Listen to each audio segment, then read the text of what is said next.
पर्यावरण सुरक्षा अधिनियम कब लागू किया गया था? तो पर्यावरण सुरक्षा अधिनियम जो 1986 में लागू किया गया था। ऑप्शन नंबर ए काकरापारा किस राज्य में स्थित है? काकरापारा जो है गुजरात में स्थित है। मुंबई हाई क्या है? मुंबई हाई जो है राजस्थान पेट्रोलियम क्षेत्र है। बाबा बंदून की पहाड़ी प्रसिद्ध है।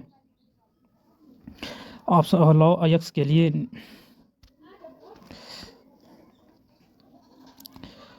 निम्न में से कौन चीनी उत्पादन में अग्रणी राज्य है?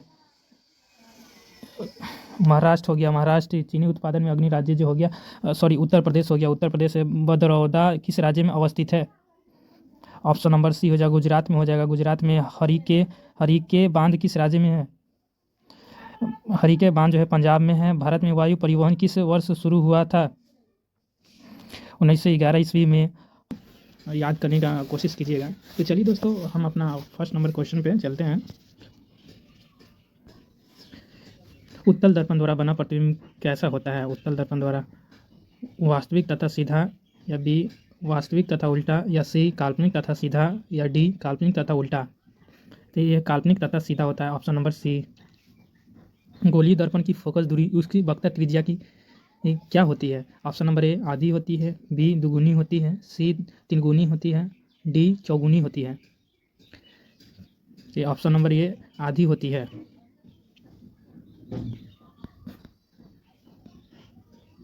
हजामत बनाने के लिए किस दर्पण का व्यवहार किया जाता है?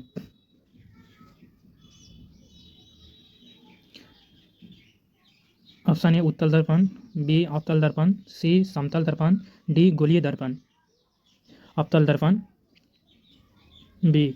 दर्पण का अपेक्षिक घनत्व मापा जाता है। ए हाइग्रोमीटर से, बी हाइड्रोमीटर से, डी रेन गेज से, डी ओडोमीटर से। तो द्रव का अपेक्षिक घनत्व मापा जाता है ओडोमीटर से। Option number D. नहीं, सॉरी दोस्तों, ऑप्शन नंबर बी हो जाएगा ये, हाइड्रोमीटर से। दूध की शुद्धता किस यंत्र से मापी जाती है? ऑप्शन नंबर ए लैक्टोमीटर से, बी फैदोमीटर से, सी हाइड्रोमीटर से, डी टेकोमीटर से। तो ऑप्शन नंबर ए हो जाएगा इसका, लैक्टोमीटर से मापा जाता है, लैक्टोमीटर से। मोटर गाड़ी के चालक के सामने लगा रहता है। ऑप्शन नंबर ए उत्तल दर्पण, बी अवतल दर्पण, सी समतल दर्पण, डी एक लेंस। मोटर गाड़ी के सामने लगा रहता है, उत्तल दर्पण लगा रहता है। Option number A.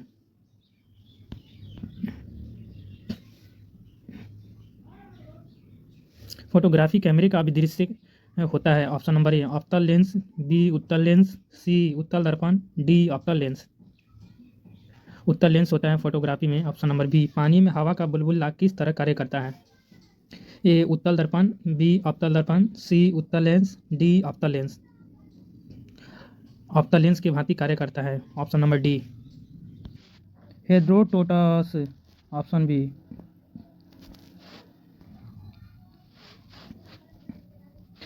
निम्न में से किसने बताया स्पष्टतः कहा कि इतिहास के समस्त निष्कर्ष संयुक्त साक्ष्यों पर आधारित होते हैं? ब्यूसी साइडी। द हिस्ट्रीज के रचनाकार का नाम है मेगास्थनीज, हेटेरोटोटस। ऑप्शन है। इतिहास के पिता किस पदवी सही अर्थों में निम्न में से किससे संबंधित है? हेटेरोटोटस को। Option A. इतिहास अपने को दोहराता है, यह किसका कथन है? हीगेल्स का। Option A. हम इतिहास से यही सीखते हैं कि आदमी इतिहास से कभी कुछ नहीं सीखता, यह कथन किसका है? हीगेल का। Option A.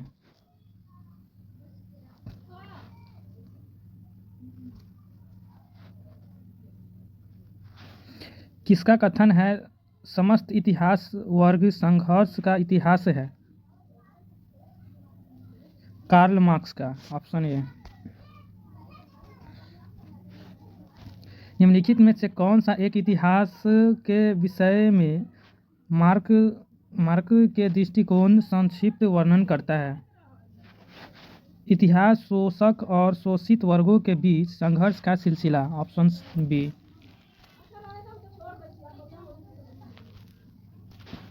निम्नलिखित में से किसने द्वंद्वात्मक द्विवाद के सिद्धांत का प्रतिपादन किया था? भौतिकवाद के सिद्धांत का प्रतिपादन किया था मार्क्स ने। Option A. कार्ल मार्क्स ने वर्ग संघर्ष की प्रक्रिया को निम्नलिखित में से किस सिद्धांत की मदद से समझाया था? अस्तित्ववाद से, द्वंद्वात्मक भौतिकवाद से। इतिहास विगत की राजधानी है, यह किसका कथन है?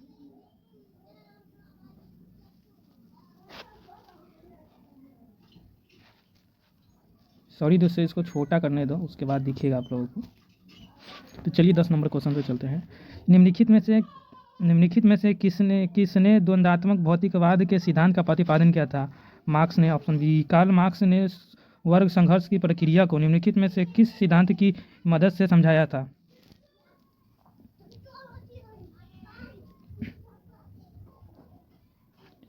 द्वंद्वात्मक। इतिहास विगत की राजधानी है। सीले।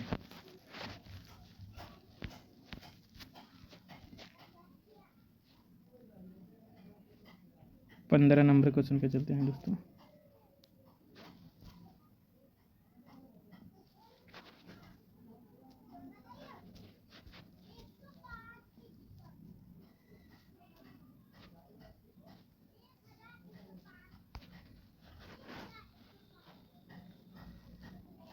किस इतिहास दर्शक शास्त्री ने कहा था समस्त इतिहास समकालीन इतिहास है?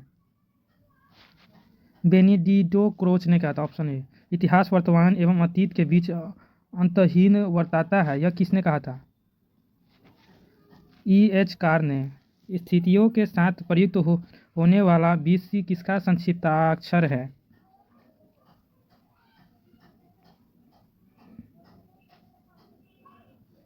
बिफोर क्राइस्ट का। Option A. छोटा करके चलाओ इसको। स्थितियों के साथ प्रयुक्त होने वाली SD का पूर्ण रूप होता है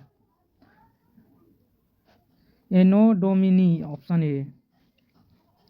वर्ष 2050 ईस्वी पूर्व, वर्ष 150 ईस्वी पूर्व के बाद आता है। Option B.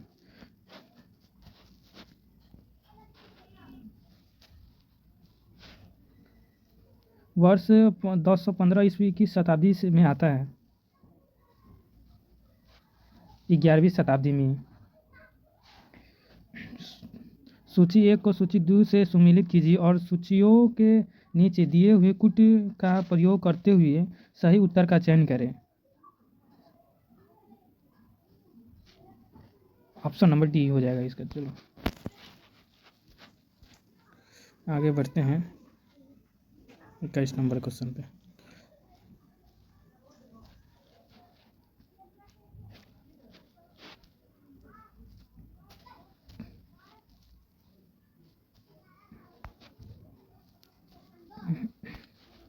विक्रम संवत प्रारंभ हुआ था 58 ईसा पूर्व में। Option B. Option A. Shaka Samvat का प्रारंभ किस सम्राट के शासन काल में 78 ईसा पूर्व में हुआ था? कनिष्क के शासनकाल में। Option number B. भारत का राष्ट्रीय पंचांग किस संवत पर आधारित है? शक संवत पर। गुप्त संवत 319 से 320 ईस्वी को प्रारंभ करने का श्रेय किसे दिया जाता है?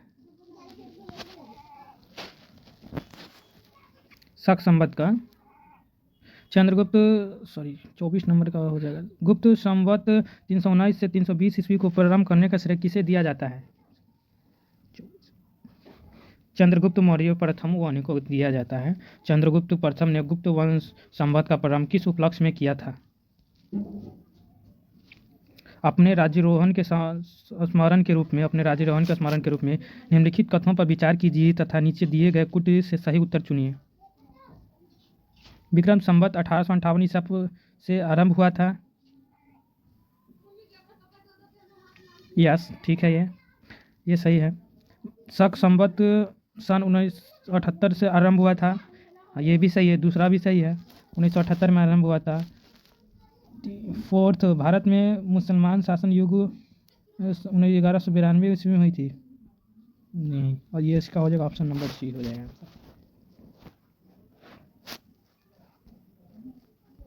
तो चलिए दोस्तों, आगे क्वेश्चन पर चलते हैं। 33 नंबर पे,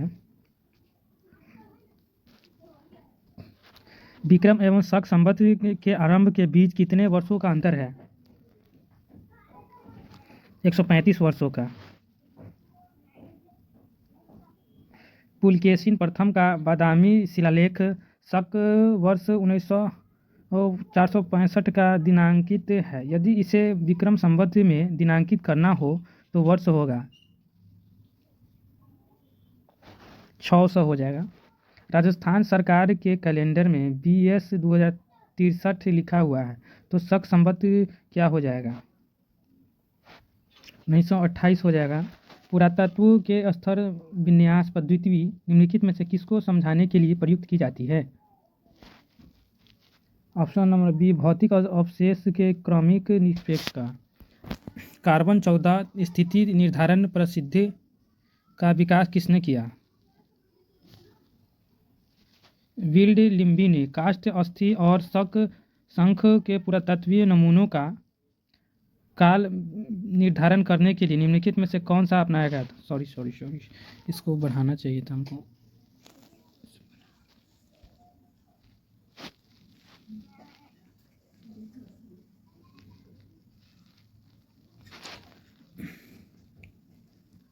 भारत के संदर्भ में ऐतिहासिक काल का आरंभ कब से हुआ था?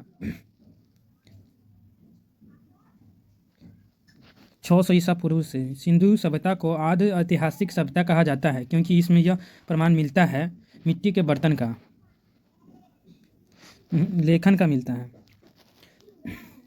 शक संवत पर आधारित राष्ट्रीय पंचांग प्रथम चैत्र ग्रेगोरियन कैलेंडर की निम्नलिखित तिथियों में से किस एक के तदनुरूप है?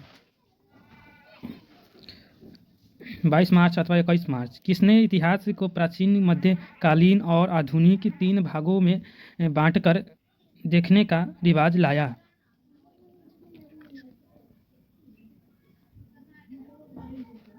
सेलेसियस ने। निम्नलिखित में से किसने गुप्त संवत के प्रारंभ के निर्धारण के संबंध में महत्वपूर्ण सूचना दी? अल बरूनी। तो 45 क्वेश्चन हो गए दोस्तों, तो रखते हैं।